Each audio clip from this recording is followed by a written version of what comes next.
था? जब प्रतिरोध बता दिए थे बाबू, उसके बाद फिर बताए थे कि श्रेणी क्रम क्या होता है, मतलब कि प्रतिरोध को जोड़ने का तरीका अलग अलग है। कितना तरीका बताए थे? 2 तरीका। एक तरीका बताए थे श्रेणी क्रम संयोजन और दूसरा तरीका क्या बताए थे? पार्श्व क्रम संयोजन। पार्श्व मतलब समांतर क्रम। बाबू फाइनल परीक्षा में बहुत ज्यादा इंपॉर्टेंट है। इस चैप्टर से 3 क्वेश्चन जो 5 नंबर के लिए बहुत ज्यादा इंपॉर्टेंट है बताए थे। कौन कौन? एक बताए थे ओम का नियम। कौन सा बाबू? ओम का नियम, और इसे सत्यापित करें। कितना नंबर के लिए सर? 5 नंबर के लिए। इसमें से 5 नंबर के लिए ओम का नियम, श्रेणी क्रम, और तीसरा में क्या रहेगा बाबू? पार्श्व क्रम। ये तीनों बहुत इंपॉर्टेंट है। श्रेणी क्रम बता दिए ना, सॉरी ओम का नियम बता दिए, सत्यापित भी कर दिए। अब हम लोग को क्या पढ़ना है बाबू? श्रेणी क्रम संयोजन। श्रेणी क्रम क्या होता था बाबू? हम मान लेते थे यहाँ पे बहुत सारे प्रतिरोधक ले लिए, ठीक है? लिए कि नहीं लिए? कहाँ लिए? अभी ले ही रहे हैं, लिए नहीं है, ठीक है? अब ले लिए बाबू। ये पहला, इसको बोल देते हैं हम लोग, इसका नाम रखते हैं पहला प्रतिरोधक, इसको और इसको। यहाँ तक कोई दिक्कत? ये बाबू इसका पहला सिरा और इसका दूसरा। ये इसका पहला और ये इसका दूसरा। ये इसका पहला और ये इसका दूसरा। यहाँ तक कोई दिक्कत? अब आप लोग यहाँ पे ध्यान दीजिएगा, जब हम इसको, ये इसका कौन सा सिरा है? दूसरा। ये इसका कौन सा है? पहला। तो इसको हम जोड़ दिए, तो पहला प्रतिरोधक का दूसरा सिरा, दूसरा प्रतिरोधक के पहले सिरे से। अच्छा, अब आते हैं दूसरा प्रतिरोधक का दूसरा सिरा, तीसरे प्रतिरोधक के पहले सिरे से। अगर इसी तरह से चौथा प्रतिरोध रहे, 5वां रहे या 6ठा रहे, कितनों रहे, तो बाबू हम लोग ये देख रहे हैं कि सब प्रतिरोध का दूसरा सिरा अगले प्रतिरोध के पहले सिरे से जुड़ा होता है। तो इसे कौन सा संयोजन बोलेंगे? कौन सा संयोजन? प्रतिरोधकों का ऐसा संयोजन जिसमें पहले प्रतिरोधक का दूसरा सिरा दूसरे प्रतिरोधक के पहले सिरे से, दूसरे प्रतिरोधक का दूसरा सिरा तीसरे प्रतिरोधक के पहले सिरे से जुड़ा होता है। इसे कौन सा संयोजन? यहाँ तक समझ में आ गया?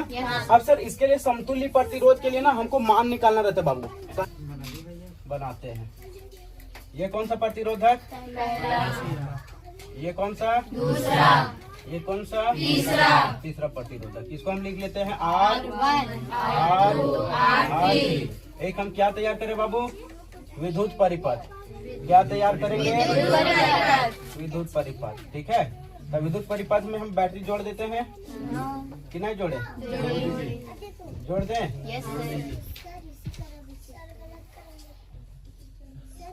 हो गया कि नहीं हुआ? हो गया। और क्या जोड़ेंगे? स्विच लगा दिए। और कुछ दे दे क्या? एक एमीटर देते हैं। क्या देंगे? सर एमीटर क्यों? एमीटर क्या काम करता है? विद्युत मापने का, धारा मापने के लिए होता है ना। धारा मापने वाले यंत्र को क्या कहते हैं? विद्युत धारा मापने वाले यंत्र को एमीटर। चलो अब अच्छा एक बात बताओ बाबू, यहाँ पे ध्यान दो। ये समझो कि रोड में 3 ब्रेकर है। कितना ब्रेकर है? 3 ब्रेकर। अगर कोई आदमी साइकिल से जाना चाहता है, जाने का एक ही रोड है, तो वो इन तीनों ब्रेकर से जाएगा कि नहीं जाएगा? जाएगा। उसको मजबूरी है कि इन तीनों ब्रेकर से उसको पास होना ही पड़ेगा, तभी तो आगे जा पाएगा।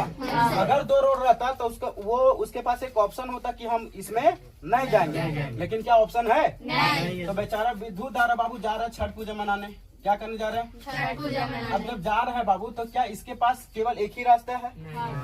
एक ही रास्ता नहीं जी। अब ही रास्ता में 3 ठो ब्रेकर है, मतलब 3 प्रतिरोध है, तो इससे भी धारा आ ही जाएगा? नहीं जाएगा। विद्युत धारा को किससे लिखते हैं? इससे भी धारा कितना जाएगा? और इससे भी धारा कितना जाएगा? आ ही जाएगा। क्या तीनों से अलग अलग जाएगा? क्या नहीं। तीनों से कौन जाएगा बाबू? धारा जाएगा। तीनों जाएगा कि नहीं जाएगा? नहीं बोलता जाएगा। मतलब कि कुल धारा का मान इसमें क्या होगा बाबू? आई ही होगा। कुल धारा क्या होगा? आई। कुल धारा क्या होगा? आई। यहाँ तक नहीं समझे? कुल धारा का मान कितना होगा? आई होगा। धारा का मान कुल कितना होगा? आई होगा। समझ में नहीं आया? आया।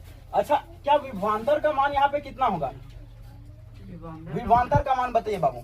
इससे विभवांतर क्या भी होगा, इससे भी होगा और इससे भी होगा। क्या तीनों से विभवांतर सेम होगा कि अलग अलग होगा? विभवांतर बताओ, तीनों से एक होगा कि अलग अलग होगा? मान लो इसका जो विभवांतर था 5 वोल्ट था, ठीक है?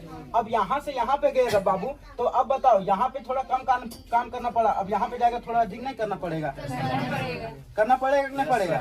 मान लो कि हमको पहाड़ चढ़ना था, अब एक पहाड़ चढ़ गए, कम एनर्जी लगा, अब दूसरा चढ़ेंगे तब फिर से एनर्जी हमको ज्यादा लगेगा कि नहीं लगेगा? क्योंकि अभी एगो पहाड़ हम क्या किए थे? चढ़ के आए थे। कि नहीं। फिर उसी तरह से तीसरा जाएंगे तो और अधिक लगेगा। मतलब कि सब में एनर्जी एक जैसा लग रहा है या सब में अलग अलग लग रहा है? अलग अलग लग रहा कि नहीं। मान लो बाबू ये प्रतिरोधक है मेरा 5 ओम का है। कितना ओम का? 5 ओम। ये है 6 ओम का और ये है मेरा 3 ओम का। बताओ सब में अलग अलग विभवांतर होगा कि सेम होगा? विभवांतर सब में सेम होगा कि अलग अलग होगा? विभवांतर सब में अलग अलग होगा। यहाँ तक समझ में आया? ये हम विभवांतर मान ले कि इसके लिए विभवांतर V1 होगा। पहला प्रतिरोधक लेना मान रहे तो इसका विभवांतर क्या होगा? इसका विभवांतर क्या होगा? और इसका विभवांतर क्या होगा? किसी को अगर दिक्कत होगा तो बोल दो। नहीं है दिक्कत। एक कुल विभवांतर होगा कि नहीं होगा? कुल विभवांतर होगा। और विभवांतर को हम किससे दर्शाते हैं? तो ये डायग्राम आप लोग के सामने प्रस्तुत हो गया है। अब इसी से हम लोग क्या करेंगे बाबू? आंसर लिखेंगे। आंसर लिखेंगे। बताओ डायग्राम को समझने में किसी को दिक्कत हुआ है? फिर से समझाते हैं। 3 प्रतिरोधक लिए थे बाबू, जिसको कौन से क्रम में हम जोड़े हैं? पार्ट अच्छा श्रेणी में है, श्रेणी क्रम में है बाबू, है ना। अब पहला प्रतिरोधक का नाम R1, दूसरा का नाम R2, तीसरा का नाम R3। पहला प्रतिरोधक के लिए मतलब तीनों से एक हम इसमें क्या लिए हैं? बैटरी लिए हैं, कुंजी लिए हैं, एक एमीटर लिए हैं। एमीटर क्या काम करेगा? धारा को मापेगा। अच्छा बाबू यहाँ से जो धारा जाएगा वो तीनों में धारा का मान अलग अलग होगा या सेम होगा? धारा का मान सेम होगा। धारा का मान क्या होगा? सेम होगा, है ना। अच्छा विभवांतर का मान अलग अलग। यहाँ से जो विभवांतर होगा बाबू, इसके लिए एक अलग विभवांतर होगा, इसके लिए विभवांतर का मान अलग, इसके लिए विभवांतर का मान अलग, तीनों के लिए विभवांतर का मान अलग। यहाँ तक कोई दिक्कत नहीं। तो इस प्रकार से हमें क्या तैयार किए हैं? विद्युत परिपथ। क्या तैयार किए हैं? विद्युत परिपथ। ठीक है। तो परिपथ का जो कुल विभवांतर है, परिपथ से प्रतिरोधक से जो अलग अलग विभवांतर है, कुल विभवांतर के बराबर होगा कि नहीं होगा? तो यहाँ पे हम ऐसे लिख सकते हैं V बराबर V1 plus V2 plus V3। लिख सकते हैं कि नहीं? तो बाबू हम इसको मान लेंगे समीकरण 1। समीकरण क्या मान लेंगे? 1। कोई दिक्कत समझ में आया कि नहीं आया? अच्छा हम पहले बता दिए थे कि इससे जो धारा का मान है वो सबसे सेम जाएगा कि अलग अलग जाएगा? सेम जाएगा। धारा का मान सब में अलग अलग जाएगा कि सेम जाएगा बाबू? तो हम यहाँ पे लिखेंगे कि परिपथ का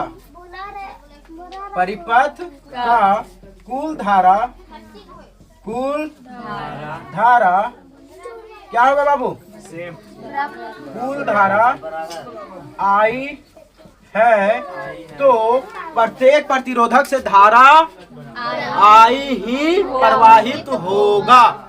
यदि परिपथ का कुल धारा I है तो प्रत्येक प्रतिरोधक से धारा I ही जाएगा। यदि राम के पास अपाची लेके चला था तो फाइनल पोजीशन पर भी उसके पास अपाची ही होगा। ऐसा नहीं कि बीच में वो वाला ट्रांसफर हो करके कावासाकी निंजा X2R बन जाए, स्कूटी बन जाए। नहीं बुझेगी सब लड़की लोग के बस की बात। टेंशन नहीं लो, नोट्स भी लास्ट में दे देंगे, ठीक है। नोट्स मिला का बाबू कुल धारा I है तो धारा यहाँ तक कोई दिक्कत समझ में नहीं आया? अच्छा प्रतिरोधक को किस क्रम में हम लोग जोड़े हैं? श्रेणी क्रम में। किस क्रम में जोड़े हैं? तो ओम के नियम से एक चीज हम लोग जानते हैं। क्या जानते हैं सर? V बराबर इसको मान लो समीकरण सेकेंड। क्या मान लेंगे? क्या मान लेंगे? अच्छा अब एक बात बता बाबू, समीकरण फर्स्ट में हम लोग देखे हैं V बराबर V1 plus V2 plus V3 है कि नहीं है? है कि नहीं है? तो अच्छा V1 बराबर ओम के नियम से I R1 लिख सकते हैं। इसके लिए ओम का नियम क्या लगाएंगे? तो V बराबर IR था कुल विभवांतर के लिए। तो प्रतिरोध एक के लिए क्या होगा? V1 बराबर IR। V1 किसका मान है जी? R1 के लिए ना। किसके लिए है? R1। अच्छा V2 के लिए बता दो क्या हो जाएगा? सर I2 नहीं होगा का? I2 होगा? नहीं होगा, नहीं होगा क्योंकि एक ही धारा प्रवाहित हो रहा है, सबसे सेम जा रहा है। तो IR2। अच्छा R3 के लिए बता दो। V3 बराबर क्या हो जाएगा? IR3। इसको मान लेंगे समीकरण थर्ड। क्या इसको 2 नहीं मानो, इसको डायरेक्ट मान लो समीकरण 2। ठीक है, समझे कि नहीं समझे? समझ गए। अच्छा अब आते हैं बाबू समीकरण फर्स्ट से। किससे? समीकरण फर्स्ट में क्या माने हैं? कुल विभवांतर बराबर क्या होता है? होता है कि नहीं होता है? होगा। अब आज अब समीकरण 3 में हम क्या लिखे बाबू? भी का मान क्या होता है? भी का मान तो भी बराबर आई, V1 का मान मान कितना है? समीकरण 1। अच्छा रुक जाओ, इसको 2 मान ही लेते हैं, 2 और इसको मान लिए 3। समीकरण 1, 2 तथा किससे?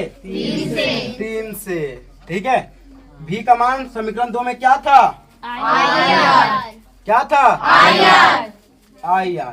V1 का मान V2 का मान V3 का मान अगर V4 रहेगा तो IR, V5 रहेगा तो चलो। अब अच्छा, इससे कुछ कॉमन लिया जा सकता है क्या बाबू? क्या कॉमन लिया? कॉमन मतलब होता है कि सभी में कौन सी मिल रहा है। ठीक है, सब में क्या मिल रहा है? तो जैसे सब लड़का में क्या मिल रहा है? बहाना बनाओ सब आगे। सब लड़की में कॉमन क्या है? तो सब लड़की में कॉमन ये है कि बतिया में सब आगे। तो इससे कॉमन है तो IR का IR ही रखे हैं। चलो, इससे कॉमन क्या मिल रहा है बाबू? आई। जब आई को हम खींच के बाहर निकाल दिए, खींचो जी, खींच दिया। ठीक है, तो बता R1 के पास से आई निकल गया तो बेचारा क्या बच गया? सिंगल। इससे क्या बचा? और इससे क्या बचा? R3। खबर के हुन्ने आई गुन्ने में, इन्हें आने के बाद क्या में होगा? बट्टा में। एक हिये से काट दे, ऐसा ही खत्म। R बराबर क्या बच गया? R1 plus R2 plus R3। अगर इसी तरह से आगे और जाएगा तो क्या हो जाएगा? RN, मतलब बड़ी सारा जाएगा R4, R5, R6, R7। यही था बाबू समतुल्य प्रतिरोध। मतलब कि R बराबर R1 plus R2 plus R3 plus जितना आते जाएगा सबको जोड़ दो। समझा कि नहीं समझा?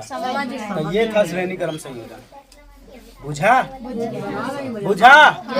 समतुल्य प्रतिरोध मतलब होता है कुल प्रतिरोध। क्या होता है? कुल प्रतिरोध। और जहाँ कहीं भी कुल का बात आता है वहाँ पे क्या करते हैं हम लोग? घटाओ जोड़ते हैं। घटाओ ना करते हैं। जैसे 5 रुपया केला लेंगे, 5 रुपया का अमरूद लेंगे, बोलेंगे बाबू बताओ कुल कितना रुपया होगा? 0 रुपया। अच्छा, घटाते ना है तो कुल का मतलब जोड़ना है। तो यहाँ पे कुल योग कितना होगा? तो कुल योग R बराबर R1 plus R2 plus R3 RN होगा। नहीं समझे? समझ गए। किसको किसको समझ में आ गया? बहुत बढ़िया। अब कल बन जाएगा। उम्मीद करते हैं कि आप लोगों को ये वीडियो अच्छा लगा होगा और पूरा समझ में आ गया होगा। अब इसका एक नोट्स दे देते हैं। तो देखिए, लिखा हुआ है प्रतिरोधकों का सामूहिकरण, मतलब कि प्रतिरोधकों को किस प्रकार से संयोजित किया जाता है। तो प्रतिरोधकों को 2 प्रकार से संयोजित किया जाता है। पहला है श्रेणी क्रम संयोजन, दूसरा है पार्श्व क्रम संयोजन। देखिए, श्रेणी क्रम संयोजन प्रतिरोधकों का ऐसा संयोजन जिसमें एक प्रतिरोधक का पहला सिरा दूसरे प्रतिरोधक के दूसरे सिरे से मिलाकर जोड़ा गया हो, उसे श्रेणी क्रम संयोजन कहते हैं। इसी प्रकार से नीचे पार्श्व क्रम संयोजन दिया गया है। प्रतिरोधकों का ऐसा संयोजन जिसमें सभी प्रतिरोधकों का पहला सिरा एक साथ तथा दूसरा सिरा मिलाकर एक साथ जोड़ा गया हो, उसे पार्श्व क्रम संयोजन कहते हैं। देख सकते हैं आप डायग्राम। अब इसके लिए समतुल्य प्रतिरोध का जो मान है वो निकालने का नोट्स इधर अगले पेज में प्रोवाइड किया गया है। देखिए, माना कि शुरू में हम लोग वहाँ पे जो बोर्ड में छोड़े थे जगह कि माना कि 3 प्रतिरोधक जिनके प्रतिरोध क्रमशः R1, R2 तथा R3 हैं, चित्रानुसार श्रेणी क्रम में संयोजित कर परिपथ तैयार करते हैं। हम परिपथ बनाते हैं। परिपथ में बताए थे कि प्रत्येक से धारा का मान I ही होगा और विभवांतर का मान जो वो अलग अलग होगा। तो श्रेणी क्रम में प्रत्येक प्रतिरोधक को विभवांतर का योग परिपथ के कुल विभवांतर के योग के बराबर होता है। यदि प्रत्येक प्रतिरोधक का विभवांतर क्रमशः V1, V2 तथा V3 हो और कुल विभवांतर V हो तो V बराबर V1 plus V2 plus V3 है। आप यहाँ से नोट्स भी बना करके लिख सकते हैं। इसको समीकरण फर्स्ट मान लेते हैं। यदि परिपथ में कुल धारा I प्रवाहित हो तो प्रत्येक प्रतिरोधक से धारा I ही प्रवाहित होगा। यदि परिपथ का कुल प्रतिरोध R हो तो ओम के नियम से V बराबर IR, प्रत्येक प्रतिरोधक पर ओम का नियम लागू करने पर V1 बराबर IR1 हो जाएगा, V2 बराबर IR2, V3 बराबर IR3। अब तीनों समीकरण जो फर्स्ट, सेकेंड और थर्ड माने थे उससे V बराबर V1 plus V2 plus V3 जो कि समीकरण फर्स्ट में था। अब यहाँ से क्या हो जाएगा? V का मान बैठाएंगे IR, V1 का मान बैठाएंगे IR1, V2 का IR2, V3 का IR3। अब यहाँ से I को हम कॉमन ले लेंगे तो क्या होगा? आई कट जाएगा, बचेगा R बराबर R1 plus R2 plus R3। इसी तरह से अगर 4 प्रतिरोधक रहेगा तो R1 plus R2 plus R3 plus R4। अब यहाँ से अक्षर में आप लोगों को पार्श्व क्रम संयोजन के समतुल्य प्रतिरोध के लिए व्यंजक का नोट्स भी प्रोवाइड हो जाएगा। ये भी कमेंट जरूर करें कि अगला आपको किस टॉपिक पर वीडियो चाहिए। उस टॉपिक पर वीडियो तुरंत ही बनाकर वीडियो लेक्चर को तुरंत ही अपलोड कर दिया जाएगा, बिल्कुल आसान और सरल भाषा में। तब तक के लिए बने रहिए हमारे चैनल के साथ। जय हिंद, धन्यवाद।